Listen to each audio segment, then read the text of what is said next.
The Genius Club with Prairie Pine. Chapter 55. Games.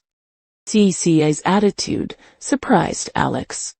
This was probably the first time she had been so kind, patient, and easy to communicate with him after so many encounters. Maybe it had to do with the plot that had unfolded between them. In their previous meetings, they had either been enemies, each with their own ulterior motives, or bickering endlessly. It was hard to get such a calm chance to talk. But this time, everyone's identities were different. Bound by a common goal, all of them had united. Even though they hadn't succeeded in opening the safe in the end, he had truly gained CCC's trust. That was why she had unexpectedly agreed to exchange information with him. All right, I'll go first. Alex leaned against the unheated safe and slowly told CC about the Alex he knew. In fact, it was just an introduction of himself, starting from his graduation from university, talking about his usual work, just like in a job interview. But he had barely finished half of it. All right, you don't have to go on. CC interrupted him and shook her head. The Alex you know isn't the owner of this safe. Why?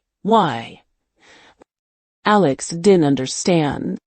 He had actually suspected this before, that this wasn't his safe at all. But suspicion was suspicion. Deep down, he still held a glimmer of hope. What if this safe was something he had stored in 2032? Or 2042? Logically speaking, it was possible.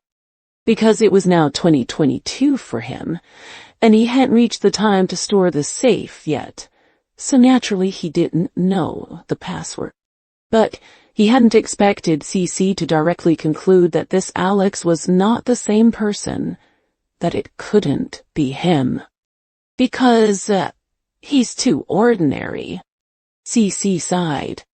Actually, I don't know what the real Alex should be like. I don't know any Alex at all, but my intuition, it's definitely not the ordinary Alex you know. All right then. Alex shrugged. If you don't want to listen, I'll stop. Now it's your turn to answer my question, right? CC nodded and leaned against the safe too. I don't know where to start either, but ever since I was a child, my memories have been chaotic. I can't describe the feeling. It's like there are many memories in my head that don't belong to me, but they are still the life I've lived. It's as if it's the life of another me, in another world. Is it a dream? Alex asked. CC shook her head. No, it's not a dream, I'm sure of that. Even though these memories are fragmented and blurry, just discontinuous bits and pieces, I'm certain they aren't dreams. Is it like a parallel time-space? Alex asked again. CC fell silent and nodded non-committally. I'm not sure either. Anyway, it's a hard feeling to explain.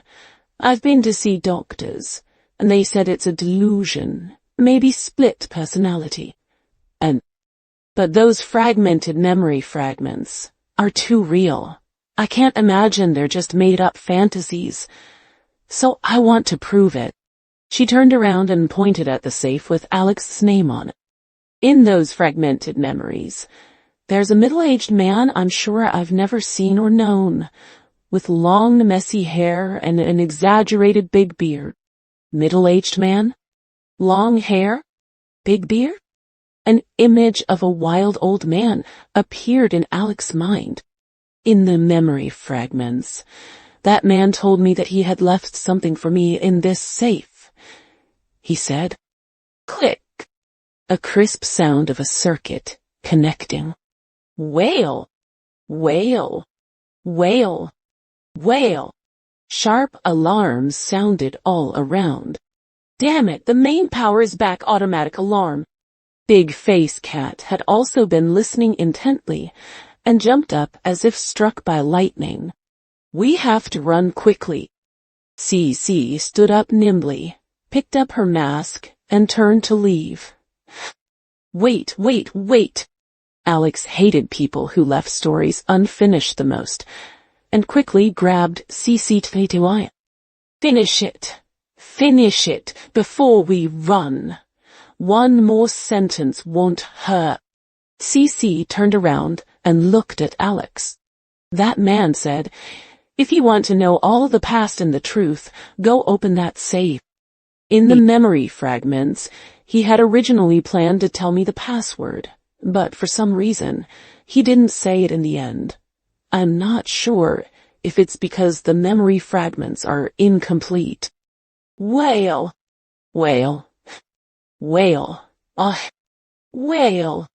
Amidst the alarms, CC pulled her hand away from Alex and turned around.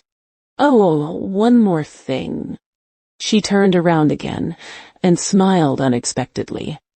Her eyebrows curved like blooming pear blossoms, her eyes turned into cute crescents, and 2 faint dimples appeared at the corners of her mouth. That man's voice is very similar to yours. That's why I agreed to cooperate with you today. Otherwise, I would never have come with you. Boom, boom, boom, boom. The scorching white light arrived on time, burning everything in sight. Bang, bang, bang, bang. The cold wind slammed against the window. On the bed in the corner of the bedroom, Alex opened his eyes. He lifted the quilt, sat up from the bed, and recalled what CC had said in the dream just now. Although he hadn't opened the safe in this dream, he had gained a lot elsewhere. Putting on his slippers, he stood up. Alex walked to the desk and turned on the desk lamp. I gained a lot of information in this dream. I must sort out my thoughts properly.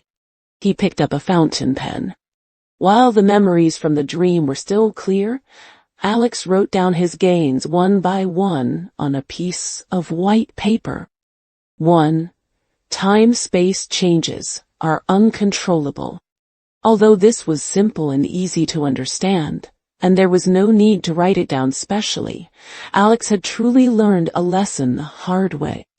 He had always thought that using future resources to change reality and rewrite the future would only ever benefit him and make the future develop in a better direction. But the truth was quite the opposite. Changes in the future are uncontrollable. It's very likely that you'll try to be clever but end up shooting yourself in the foot. He deeply remembered this lesson. In the future, when he tried to change reality and rewrite the future again, he must think more carefully and weigh the pros and cons. 2. When do time-space changes occur? They require an irreversible anchor point. Alex figured out why, even though both the new hafnium alloy and the hibernation chamber filling fluid were Professor Hughes's achievements. Only the new hafnium alloy triggered the time-space butterfly effect, while the hibernation chamber filling fluid did not. The reason lay in a very simple concept. Spilt water can never be retrieved. For the new hafnium alloy, Ethan had already sent the samples and data to the Dragon Country Aerospace Research Institute. From this time, anchor point onwards, no one could stop this product from flowing into all walks of life around the world.